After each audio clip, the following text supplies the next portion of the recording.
último apóstolo, João que escreveu o livro de Apocalipse, ele era o último apóstolo vivo no primeiro século da igreja. E João estava vivendo um momento que a igreja era perseguida por Roma e seus governantes. E a igreja era perseguida ao ponto de que os cristãos padeciam. Se Roma identificasse um cristão, o levavam para o Coliseu e ali ele era a atração e eram mortos. A história nos diz que aproximadamente 10.000 cristãos foram mortos durante esse período. Mas ao terminar esse período de início do Coliseu, da inauguração do Coliseu, a Bíblia vem nos falar de um governante chamado Domiciano.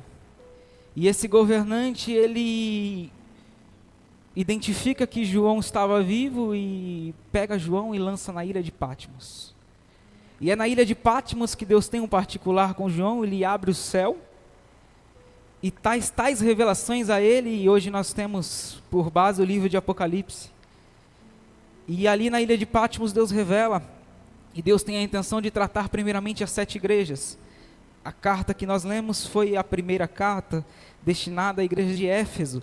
Igreja essa que era uma igreja posta no maior lugar, na maior cidade, na maior capital da Ásia Menor na época. Uma cidade portuária, uma cidade que recebia muitos viajantes, uma cidade em que o comércio era muito grande, mas uma cidade muito idólatra. E Deus queria tratar algo com aquela igreja que sofria tal perseguição. Dentro dessa cidade existia um templo da deusa Diana e ele foi reconhecido por muitos anos como uma das 7 maravilhas do mundo antigo. Para os irmãos terem uma noção como a idolatria desse povo, dessa cidade era tão grande, em Atos dos Apóstolos, capítulo 19, o apóstolo Paulo é perseguido pelos artesãos que viviam das artes dos deuses, enfim, que girava aquele comércio em torno daquele templo. Eles perseguem o apóstolo Paulo dizendo: "Oh, tu não vês que nós vivemos disto? Esse evangelho que tu prega faz com que as pessoas se libertem. Esse evangelho que tu prega faz com que as pessoas não dêem mais ouvidos à idolatria e aos deuses gregos." E o Espírito Santo ministrava no meu coração em que onde o evangelho entra, ele muda as coisas. Aonde o evangelho entra, aonde era um solo destinado a pagãos, a um solo destinado às coisas do mundo, um solo amaldiçoado, enfim, o evangelho muda e traz prosperidade, traz a paz de Deus, e os apóstolos viram referência naquele lugar e a igreja continua crescendo. Um exemplo disso que eu posso dizer é que quando eu pisei na África pela primeira vez em 2023, a primeira coisa que o pastor Carlinhos disse quando nós chegamos na igreja ali do pastor Muniz, que faziam acho que 4 anos que nós não pisávamos desde a pandemia, como Deus prosperou este lugar. E eu me lembrava dessa fala e só vem contextualizar agora hoje para a igreja: aonde o evangelho chega, ele traz prosperidade. Aonde o evangelho chega, ele traz mudança. Aonde o evangelho alcança, ele muda vidas. Eu não sei se em nosso meio tem alguém que porventura não entregou por completo a sua casa a este evangelho, mas eu te peço para fazer prova dele, porque certamente esse evangelho vai impactar a tua história. E dado esse contexto de perseguição dessa igreja de Éfeso, desse cenário que eles viviam, Cristo vem destinar uma carta à igreja de Éfeso através da vida de João. E Cristo começa no versículo de número 1, ao qual nós lemos: "Escreve ao anjo da igreja que está em Éfeso. Isto diz aquele que tem à sua destra 7 estrelas e anda no meio dos 7 castiçais de ouro." E eu me perguntava: Senhor, qual é o significado dessa palavra? Enfim, suba o versículo e vamos ao versículo que finaliza o capítulo 1, o versículo 20, que Jesus mesmo revela a João os mistérios das estrelas e dos castiçais de ouro. E Jesus diz para João que as 7 estrelas são os 7 anjos da igreja. E Jesus enfatiza nesse versículo 1 que Os anjos da igreja estão na mão dele, pastor. E os anjos, e eu saí de casa sobre essa palavra, e o Espírito Santo me impulsionava a dizer para os pastores desta casa, que os pastores desta casa estão na mão de Deus. Não importa a perseguição, não importa as lutas, há uma promessa. E essa promessa abrange a nossa casa, a nossa família, até o que nós vamos vestir. Deus prepara para tuas filhas o calçado que elas vão calçar. E Cristo continua nessa palavra, e ele, depois que ele se apresenta ao anjo da igreja, aos anjos da igreja, que determina que eles sim estão no cuidado dele, ele abrange isso à igreja. E ele passeia perante os castiçais de ouro. Ele passeia perante a igreja. Cristo anda pela igreja sondando os corações. E essa igreja, Cristo se apresenta a ela, e é muito lindo a atenção que Cristo dá a esses detalhes. E muitas das vezes, eu já me vi nessa posição. Senhor, a calmaria está muito grande, será que tu não me ouves? Senhor, ou a tempestade está forte demais, eu estou me sentindo só. Mas Deus me envia esta noite para te relembrar que Ele passeia no meio da igreja. Traga Ele, traga ao altar dele o que te aflige, pois Ele passeia no meio de vós. E quando Cristo se apresenta, Ele se apresenta no intuito de, que eu posso imaginar que é mostrar para a igreja que ela está no caminho certo. E aí Deus me leva a uma palavra, me fez lembrar de uma palavra, um versículo que a gente conhece tanto, que diz, nós dizemos no cotidiano, mas não paramos para pensar sobre ele. E busquemos o Senhor enquanto nós podemos achar. Busquemos Ele, alcemos Ele enquanto Ele passeia no meio da igreja. Pois haverá um tempo em que a igreja já vai estar com Ele, mas Ele não vai mais passear no meio da igreja. O sangue dele já vai ter pago o preço. Então nós aqui que estamos na graça, nós temos que aproveitar a oportunidade que Ele nos dá. Essa proximidade que Ele está perto, haverá um tempo que não a sentirão mais. E nós alçamos elas todos os dias. E todos os dias que nós queremos o encontrar, Ele se revela a nós, seja pela palavra, seja pelo louvor, seja num pensamento. Quantos testemunhos a gente vê que nós estamos sozinhos no carro, nós colocamos o louvor, o Espírito Santo toca em nosso coração. Ele está ali, passeando no meio da igreja. E depois que Cristo se apresenta, nós vamos ao versículo 2. Eu sei as tuas obras, o teu trabalho e a tua paciência. Cristo detalha para aquela igreja que conhece o caminhar dela. Ainda mais, que isso detalha que conhece a intenção nas obras dela. E elogia todos os aspectos ministeriais daquela igreja. Ele continua dizendo que e não pode sofrer maus, puseste a prova os que dizem ser apóstolos e não são, tu achastes mentirosos. E aí novamente Cristo me leva no livro de Atos para caminhar mais um pouquinho pela Bíblia. Essa igreja era tão estruturada, pastor, que o apóstolo Paulo se dedicou 3 anos a ela. Após o apóstolo Paulo veio Timóteo, enfim, depois chegou a João, que pastoreou essa igreja também. Porém o apóstolo Paulo, quando ele se despede dessa igreja, ele faz um alerta para essa igreja.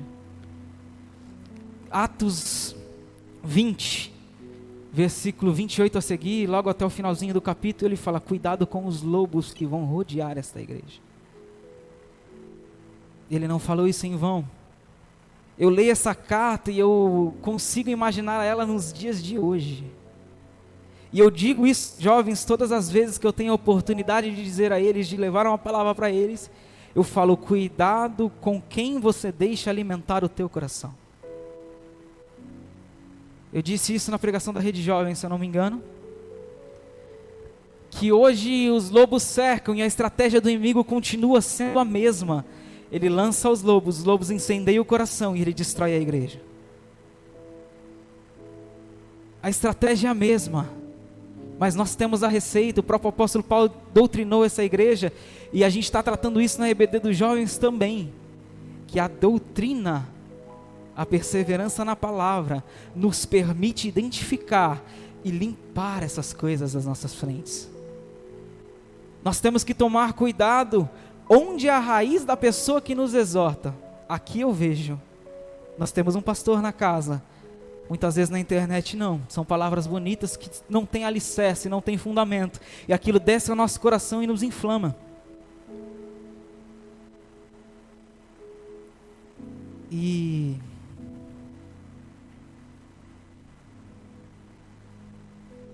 Cristo, ele permite que Paulo os exortem a respeito disso. Cuidado com os lobos que rodeiam a igreja.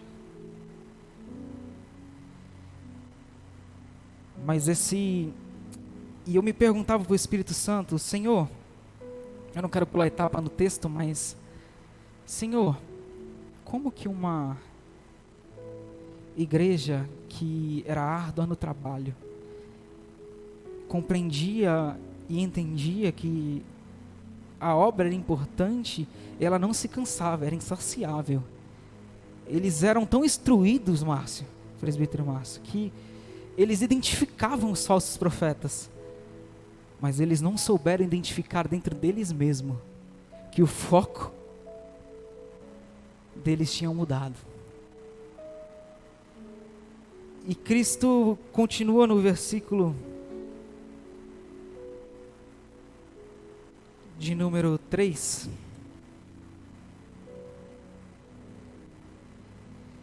E sofrestes e tem paciências e trabalhastes pelo meu nome e não te cansaste. Como que uma igreja que tinha todas essas características e vivia um tempo de perseguição, entenda a profundidade dessa perseguição. Domingo agora nós tivemos batismo, e uma das perguntas aos batizados é se eles prometem amar, sofrer, que Cristo volte a buscar a tua igreja. Entenda o cenário no Brasil, o peso que esses sim tem. Entende, num tempo de perseguição com o Coliseu levantado, qual que é o peso desse sim? Os que se rendiam ao Evangelho e estavam dispostos a batalhar por este Evangelho, colocavam a sua vida por Cristo. E Cristo continua: tenho porém contra ti, que deixastes o primeiro amor. E eu: Senhor, primeiramente me perdoa, Pai, porque o trabalho na casa do Senhor, ele muitas das vezes se torna nosso foco. E eu quero trazer uma reflexão à igreja. Cristo elogia o trabalho dessa igreja, Cristo elogia as obras, Cristo elogia a paciência, Cristo elogia a perseverança, Cristo elogia a doutrina, Cristo elogia a igreja como um todo. Mas ele vem: tenho porém contra ti, que deixaste o primeiro amor. O que é deixar o primeiro amor? E o Espírito Santo ministrava no meu coração,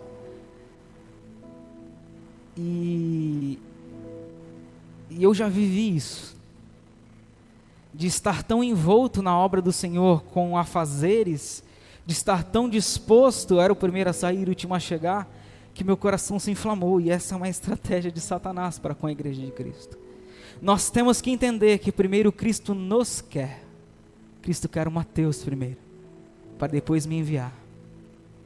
Nós temos que entender que a obra, o trabalho, a liturgia, a doutrina é de suma importância, é essencial.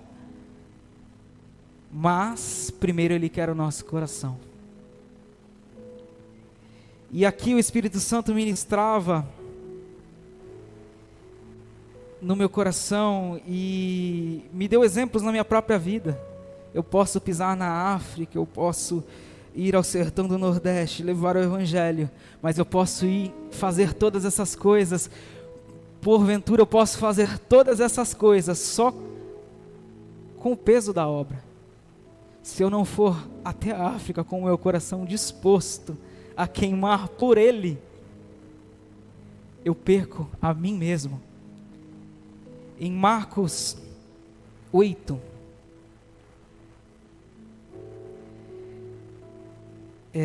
vem uma exortação à igreja, e a gente tem esse versículo também como base, todos conhecem de cor. Nós temos o costume de classificar a nossa contribuição à obra de Deus como foco principal, quando na verdade Cristo nos quer e nos exige primeiro de que vale ganharmos o mundo inteiro e perdermos a nossa salvação. E Cristo ministrava isso no meu coração essa semana, e eu me vi encurralado nessa situação. Senhor, me perdoa, porque muitas das vezes eu fiz a tua obra, eu estive disposto, pensava eu que estava no eis-me aqui, envia-me a mim, mas eu estava ali só por rotina, eu estava ali só para cumprir algo que talvez meu pai esperava de mim, que a tua igreja esperava de mim, que o cargo espera de mim, que as pessoas olham e imaginam isso de mim, mas eu preciso estar lá, porque teve um que morreu por mim na cruz primeiro. Eu preciso estar lá, o meu motivo principal é porque tu morreste por mim, tu se entregaste por mim. O meu motivo principal ainda tem que ser alimentado pelo dono da obra. Nós não podemos perder o foco na obra e sim mantermos o foco no dono da obra. Repito, a obra é de suma importância, mas quando nós perdemos o motivo pelo qual fazemos a obra, vem a repreensão de Cristo. E perdeste o primeiro amor. E Cristo continua: lembra-te, pois, de onde caíste e arrepende-te, e pratica as primeiras obras. E eu me vi nesse versículo encantado, pois Cristo não pede para o povo se lembrar do pecado em si, Cristo pede para eles se lembrar de onde eles caíram. Isso tem uma grande diferença. Vou tentar exemplificar. Se eu cair desse degrau para baixo, Cristo não pediu para mim lembrar do meu tombo, mas Ele pediu para me lembrar de onde eu estava antes de eu cair. E com essa repreensão, lembra de onde tu caíste e volte a praticar as velhas obras. As velhas obras, eu digo, as obras em que tu estava no teu auge, sabe? As obras de que quando eu falava, tu era sensível a ouvir a minha voz. A diferença, e Cristo me fazia lembrar do filho pródigo, que quando ele estava no meio da tribulação que ele mesmo possa ter causado, ele se lembrou do lugar que ele estava, na casa do meu pai. Até os servos comem melhor do que eu hoje. Ele se lembra, e a partir do momento que ele se lembra do lugar que ele estava, ele não raciocina mais nada. Ele precisa voltar no ponto em que eu caí. E o Espírito Santo ministrava ao meu coração que hoje Ele quer renovar alianças nessa noite. Mas para isso nós temos que estar dispostos a voltarmos ao lugar aonde nós caímos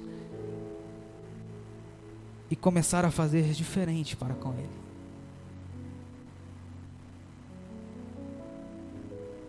O filho pródigo, quando ele lembra do pai dele e ele volta para a casa do pai, o pai estava de braços abertos esperando ele, no mesmo lugar também.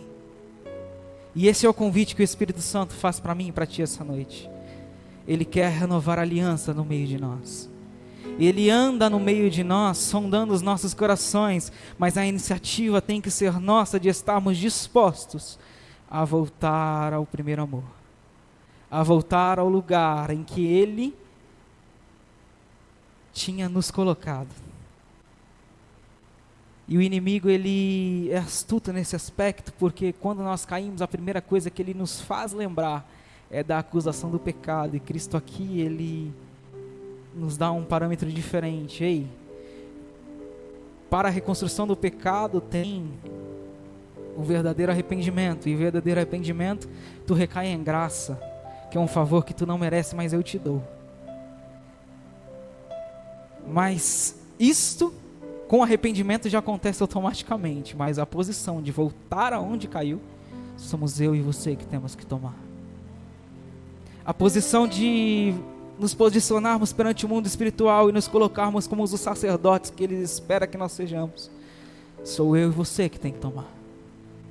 A posição de praticar as obras que um dia praticamos, somos eu e você que temos que tomar. Certa feita eu ouvi de um grande homem de Deus que eu admiro muito, que a nossa vida espiritual é feita de altos e baixos. E ele virou para mim bem sério. Era uma época que Deus estava trabalhando na minha vida a parte do louvor, e quando eu louvava, o Espírito Santo estava agindo de maneira que nunca tinha agido antes. Ele virou para mim e falou: aproveite o teu alto.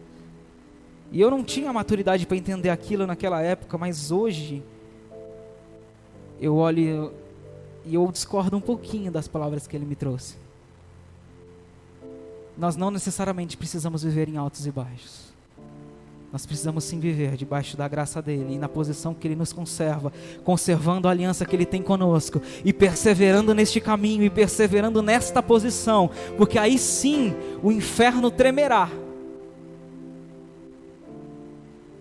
A palavra que nós ouvimos bastante também, e que é uma verdade: resistir ao inferno e ele fugirá de vós.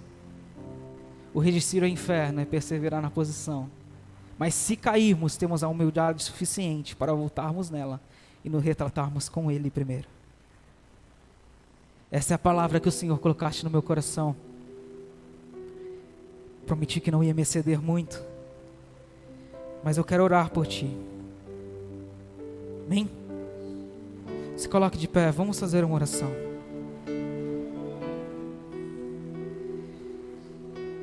Senhor Deus, Senhor meu Pai, Tu és aquele, Senhor, que passeia no meio da Tua igreja, Pai. Tu és aquele que sonda corações, Senhor. Encontre em nós, Senhor, pessoas dispostas, Pai, a voltar, Senhor, a praticar as obras que lhe agradavam, Senhor. Encontre em nós, Senhor, corações, Senhor, dispostos e sinceros a continuar a trabalhar na Tua obra, mas desta vez, Senhor, com um pensamento diferente, ou talvez, Pai, desta vez com o coração blindado à intenção do inimigo de cegar o nosso coração, de cegar a nossa alma, Senhor. Trabalha, Senhor, guarda os nossos corações, porque nós temos, Senhor, que lembrar sim todos os dias que estamos aqui, não para nos vangloriar, mas sim estamos aqui, Senhor, porque Tu se entregaste numa cruz por nós, e não há preço, Senhor, maior, e não há, Senhor, obra suficiente, meu Pai, que nos faça, Senhor, retribuir o que Você fez por nós, Senhor. Encontre em nós, Senhor, humildade suficiente para que Teu Espírito Santo passeie em nosso meio e venha sarando as feridas, Senhor, que o mundo possa causar em nós, Senhor. Encontre em nós, Senhor. Encontre em nós, Senhor, a vontade, Senhor, de manter a aliança contigo.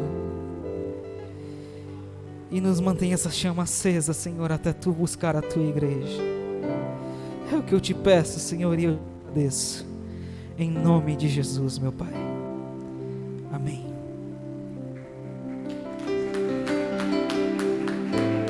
Glória a Deus.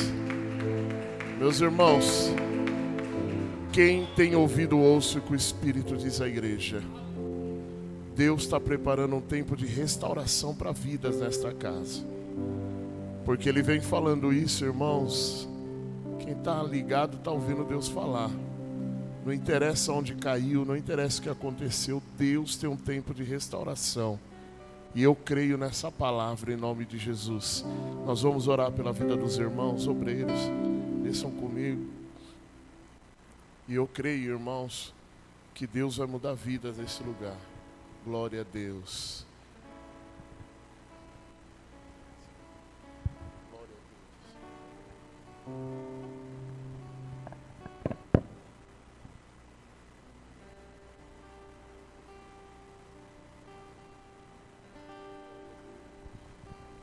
Miriam, vem ajudar a orar aqui, amém?